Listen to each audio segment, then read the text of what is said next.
What's up, y'all? It's Gabe, and today I'm going to be covering the top 5 essentials that every backpacking kit must have. And if you're a beginner, it's a great tutorial, and if you're more experienced, you might learn something as well. Let's go. Alright, first up, we got the most important item of your kit. It's going to be your backpack. Now, your backpack will determine the comfort of your hiking and how much gear you can bring. Now, this backpack I got for 50 bucks on Facebook Marketplace. If you just get a high quality, good find on Facebook Marketplace or maybe even a thrift store, this can get you very far in your first couple years of backpacking. Now, there's a couple ways to determine if this is an actual backpacking bag or it's just a big backpack. Some indicators are hip straps. These will put the weight off your back and onto your hips, and you want to be looking for a lot of these straps. These straps up here will keep the weight closer to your back, which will give you more comfort and it'll also let you hold more weight. The next items on our list are going to be our sleep kit. Now, these 4 items all contribute equally, but these 2 are the most essential part of any sleep system in any backpacking kit. Your sleeping pad and your sleeping bag are both half the heat, so if you got a really good bag but you got a really bad sleeping pad, you're not going to be warm, and if you got vice versa, you're still not going to be warm. So you need both to be equally as good for the conditions that you're going to be in. Since summer is here, you don't need to spend extra money on winter gear. These are winter sleeping items. You can get away with like a 50-degree bag for like 50 bucks and, you know, a cheaper inflatable one, but if you are going out into the snow and mountains, you are going to want to invest in a little more, but there are things to get you by. Hand warmers are really good. You can put them in your pockets. You can put them next to this area because this is where the most blood flow is. The main arteries will warm up the blood, which will warm up your entire body. Next up, we got a tent. This is a 1-person tent. Peria Outdoors Bryce 1-person tent. Many people use tarps as shelters, but I like a tent because it keeps the bugs out. The Nemo Philo pillow. This is half inflatable, half foam. It's one of the most comfortable pillows out there. I've seen a lot of reviews on it. It's a good investment, but if you're just starting, you can really stuff a sack full of clothes as your pillow. This pot I got almost maybe 2 years ago. It's not a very expensive set. You can use old kitchen pots. Now, this little grill I bought on Amazon for like maybe 20 bucks. There's oil all over it and shit.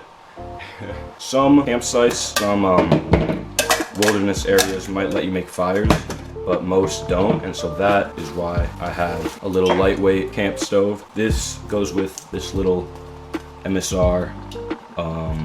This is butane and propane, I think. Now, this is a 3-use utensil. It's got a fork, it's got a spoon, and it's also got a knife and a little can opener. Damn, that knife is dirty. You can just use plastic utensils or spork, you know. Airtight, watertight bear bags, a little paracord, tie it through right here and then hang them in the trees. You really want to do this if you're in bear country. Now, although you have a pot and a stove that you can boil water, a water filter is just the easiest way to get some water from a river. This is a water bottle water filter. Got it at REI. Oh my. Pull it out like that. You fill this little thing with water and then you compress it down and it gives you nice filtered water. But there are different ways to filter water, like a Sawyer water straw, which I also have that, or a gravity water filter, which I actually am planning on getting because it looks pretty cool. Now, these are my go-to boots for almost every trip. You can either be a boot type of person or a trail runner type of person. Yeah, I think I'm a boot type of person. These are both Gore-Tex, Salomon, really high quality, expensive shoes, but you really don't need this stuff. For a while, I've been hiking in non-waterproof hiking shoes around 40 bucks. Don't let this discourage you from, you know, going out and on your first trip. I highly recommend these. These are gaiters. They go over your ankles. They basically keep snow and water out of your shoes. They go around your boot or your shoe like this. Now, these are longer gaiters. These are calf gaiters, which means they go up to your calves. When you're sloshing around in water and streams, or if you're digging deep in some snow, the snow will never get in, or the water will never get into your shoes unless it goes above where the gaiter ends. So I really think these are essential for any long trips where you're going over creeks, rivers, or you're hiking through the mountains and there's a lot of snow.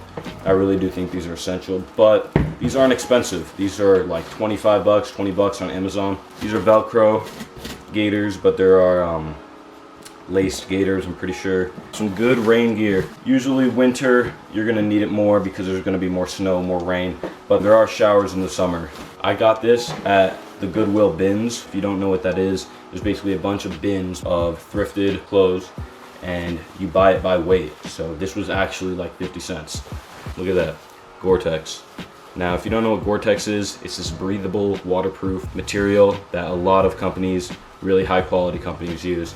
It's what these shoes are made of. If you see, it says right here, Gore-Tex. All right. Now, I always bring a beanie out on the trail because the temperatures really plummet, and a beanie is, oh my God. If you don't have that warm of sleeping bag or sleeping pad, a beanie will really keep you warm because a lot of heat that escapes from your body at night goes throughout your hair, through your head. If you have something to insulate your head, it will keep you warm. We got a headlamp. This is the Black Diamond headlamp. I really like it. It's really high quality, but any low quality headlamp will be fine too. But you really do want a nice source of light that you can just stick on your head while you're doing some work around the camp, you know, setting up your food if it got dark, or your tent if it got dark. This is a must-have. Last on this list, but definitely not least, we got emergency equipment. This first aid kit is a lightweight first aid kit I made myself. It's got some bandages, bug, sting, cleanser, it's got sanitizer. It's got all the good stuff that you want. A DIY little kit I made for myself. We have one of the most expensive items, the Garmin InReach Mini 2. If I'm ever in a spot with no service, I can still communicate to my parents or to local search and rescue if I get hurt and I can't. This is not a must need, but if you do plan on going really far out and really long trips, you are gonna eventually want to invest in this. Definitely not a first time buy. This is definitely, you are more experienced and you really want to go far out and you just want to still be safe. This is just a little power bank. Now these type of items are going to be the heaviest in your kit. Power banks, food and water are also really heavy in your kit. Extra luxuries, keep your phone charged if you want to watch YouTube, or if you need to text your parents, or just keeping stuff like this charged, or your camera. It's going to be really heavy, but it is worth. A lot of these items do die when you're out on your trips. All right, if y'all enjoyed this video, like, comment, subscribe. Comment if I missed anything, like if you liked the video, and turn on post notifications, the little bell, because I don't post consistently, so you're gonna want to know when I post, right?